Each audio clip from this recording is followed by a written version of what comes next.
Senhor presidente, colegas vereadores, a comunidade que nos acompanha pela TV Legislativa, uma boa tarde. Colegas, eu gostaria de pontuar aqui com os senhores um assunto de extrema importância que nós estamos tendo não só a nível Blumenau, mas a nível Brasil. No ano passado, o Disque 100 registrou mais de 657 mil denúncias, vereador Flávio, só em 2024.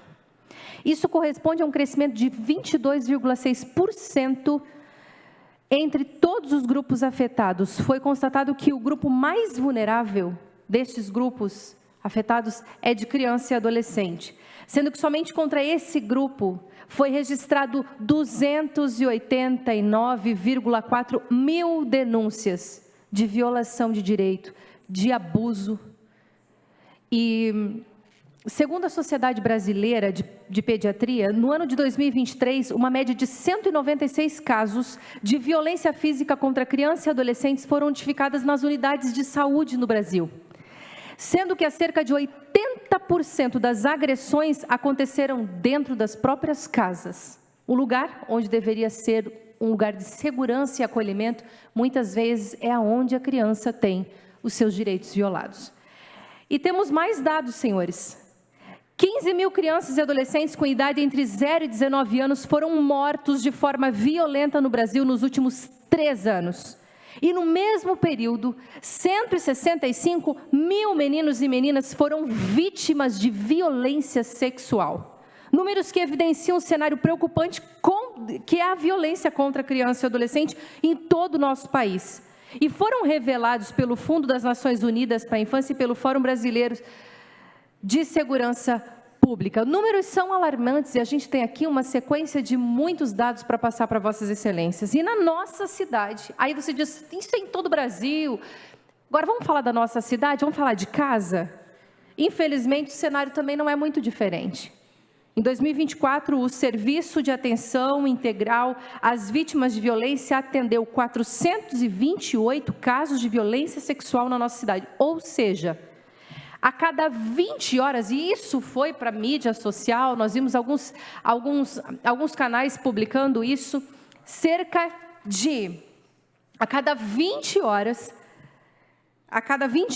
uma criança foi vítima desse crime. Neste ano, somente, gente, nos 3 primeiros anos, 86 crianças já foram vítimas de abuso. Os números, eles são alarmantes. A cada ano esse número vem crescendo e as nossas crianças e adolescentes estão ficando cada vez mais vulneráveis. E isso, colegas, é que estima-se que a grande maioria dos casos de violências não são denunciados. Pois as crianças, elas ainda, por serem tão jovenzinhas, inocentes, elas não identificam, vereador Bruno, muitas vezes que o que está acontecendo com ela é uma violência, ou é uma violação de direito, ou é um abuso. Então, como elas não sabem como proceder, ou até mesmo não são, ou até mesmo, às vezes elas são acuadas pelo próprio agressor, então acaba que muitos não são denunciados. O Ministério da Mulher, da Família e dos Direitos Humanos estima que apenas 10% de casos de violência sexual infantil são denunciados no Brasil. Sim, colegas, apenas 10%. E esses 10% já é um número alarmante. Eu sempre trago aqui o artigo 277 da Constituição Federal, e eu vou continuar frisando esse artigo aqui nas minhas falas, para trazer à memória de todos que não é apenas o dever da família ou do Estado assegurar com absoluta prioridade a criança e ao adolescente a segurança, mas sim é o dever de todos os cidadãos. Garantir direito à vida, saúde, alimentação, educação, lazer, a profissionalização, a cultura, enfim.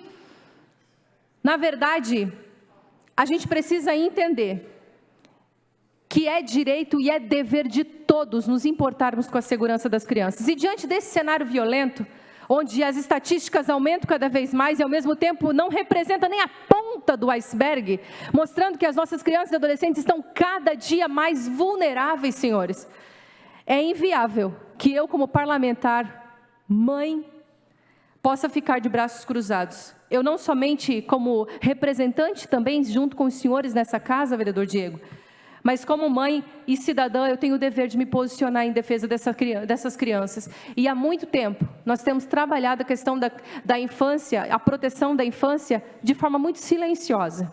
Muito silenciosa.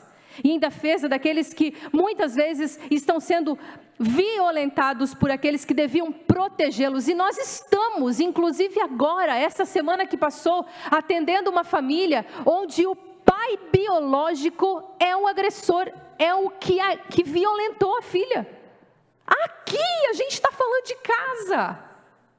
Inclusive, nós fizemos uma fala como comissão, quando eu estava como presidente da Comissão de Educação ano passado, nós fizemos uma fala, e eu uni a minha voz com o vereador Gilson, sobre a questão da forma em que as escolas podem agir quando acontece uma situação dessa dentro do ambiente escolar, ou quando eles desconfiam. Porque nós precisamos, inclusive, incentivar de forma mais tranquila, mais leve, a questão de quando os alunos estão demonstrando esse tipo de situação.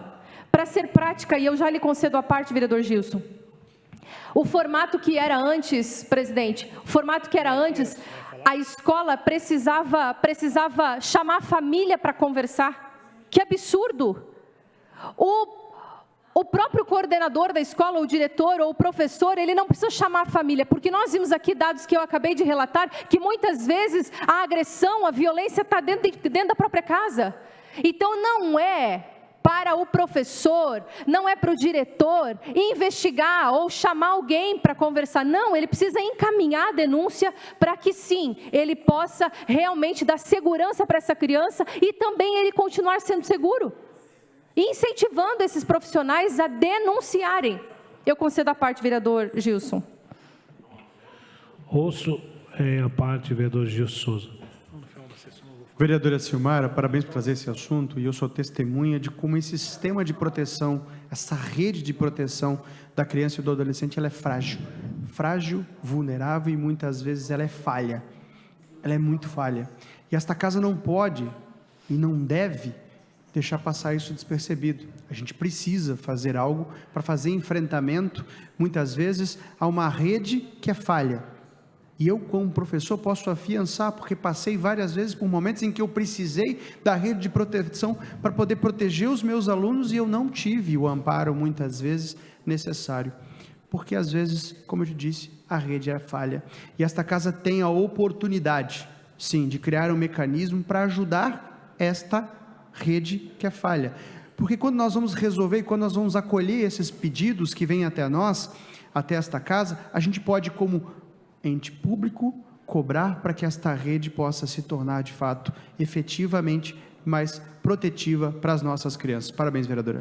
Obrigada, vereador Gilson. Eu com certeza incluo a parte ao meu pronunciamento. Presidente, o senhor me permite mais 3 minutos para finalizar meu pronunciamento? 3 minutos para concluir o seu pronunciamento. Obrigada pela gentileza, presidente. E talvez eu não tenha sido muito clara, mas antes era feito dessa forma. E através da comissão, nós conversando, inclusive na época o vereador Alexandre Matias era secretário e nos auxiliou muito nisso, na questão de como o protocolo deveria ser feito. E eu agradeço porque foi prontamente alterado e o professor, ele não tem que chamar a família para conversar, ele tem que encaminhar, e isso é papel do conselho, da polícia, e não é do professor, porque assim muitos professores estavam inibidos de denunciar porque estavam em risco. E unindo, inclusive, a minha voz, e com o apoio do vereador Gilson, e nós estamos fazendo isso, e eu tenho orgulho de dizer que nessa casa, quando os vereadores se unem, a coisa acontece, juntamente com o vereador Gilson um dia chegou para mim e falou: vereadora Silmara, a senhora que é da causa da criança, da proteção da criança, e ele deu essa ideia para nós, e juntos nós estamos fazendo isso, nós estamos implementando, estamos procurando, junto com a mesa diretora, implementar e dar de presente como resposta a essa barbárie que está acontecendo. Nós queremos dar de presente à cidade a Procuradoria Especial da Criança e do Adolescente. Que essa casa vai entregar para a população. E, senhores, nós estamos fazendo junto, eu e o vereador Gilson estamos fazendo, nós apresentamos um projeto de resolução, o 629 de 2024, e nós reapresentamos esse ano novamente, para que seja instaurado nessa casa a Procuradoria da Criança e do Adolescente, que possui diversos objetivos, mas o principal dele é ser um aliado na proteção dessa criança e desse adolescente. Senhores, da mesma forma que a Procuradoria Especial da Mulher não se confunde, mas atua em parceria com os demais órgãos de proteção, a Procuradoria da Criança e do Adolescente também vai atuar dessa mesma forma, em parceria com a DPCAM, Conselho Tutelar e demais locais de proteção à criança e adolescente. E atuando com um ambiente neutro aqui, senhores, nós recebemos uma mãe chorando por causa de uma violação de direito que a filha teve, porque o pai biológico mexeu com a filha, abusou da filha, e ela só teve coragem de vir aqui à Câmara, porque realmente, vereador Gil, é um ambiente neutro, e nós podemos aqui fazer muitos encaminhamentos que protegem, com certeza, a criança, e a gente vai poder fazer com que toda essa rede continue conversando. É para ser um elo para fortalecer, um elo para poder fazer ainda mais, dar um up a mais na proteção da criança e do adolescente. E para concluir, senhores, eu quero dizer que a Procuradoria, ela não visa substituir qualquer outro órgão, não.